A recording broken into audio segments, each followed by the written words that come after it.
Irgi apie saldainius. Kaip reikalai? Kaip šokoladinis saldainis, klausyk. Nu, o pas tave? Spalva ta pati. Vyrukas bare merginai sako, tu tokia graži.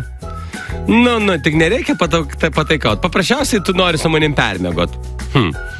Ir protinga taip pat. Vaikai, kuriems šaliką rišo vaikystėje tėvas, užaugę moka sulaikyti kvėpavimą žymiai ilgiau nei kiti. Čia geras. Sako, nežinau, vyrukas, nenoriu pasakyti, kad senstu, bet sako, garsai, kurios prieš 10 metų išleisdavau sekso metu, dabar sklinda, kai rišuos batą.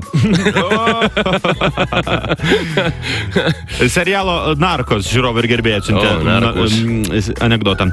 Kolumbijoje vaikai nulipdė senį besmegenį. Jo vertė 3 milijonai eurų. Nu toks, va. Porą anekdotų gavau apie politiką. Matyt, čia jo... Aktualūs anekdotai, ar ne? Eligijotyra. Žinai, yra toks mokslas. Eligijotyras atšaka. Taip, atšaka. Bet teismo nekalti žmonės, bet šiaip pajuokauti apie politikus galima. Jeigu, sako, politikus baustų, pavyzdžiui, už vagystę, už kyšio ėmimą, piršto arba rankos nukirtimų, kai būdavo anksčiau, tai parlamento rūmuose daugelį šalių jie balsuotų kojų pedalais. Juodas, bet tikslus. Skelbimas laiptinėje: gerbėmieji kaimynai, galite atsipūsti. Pagaliau baigėme remontą, grąžtą ir perforatorių pardavėme, o už gautus pinigus nusipirkome karaoke rinkinį.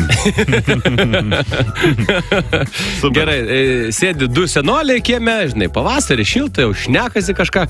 Vienas sako, o tu klausyk, Antanai, sako, pastebėjai, kad yra dideli balandžiai, nevaikšto?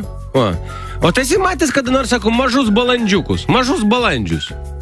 Kitas sako, matęs nesu, bet žinok, balandis yra kaip politikas, sako.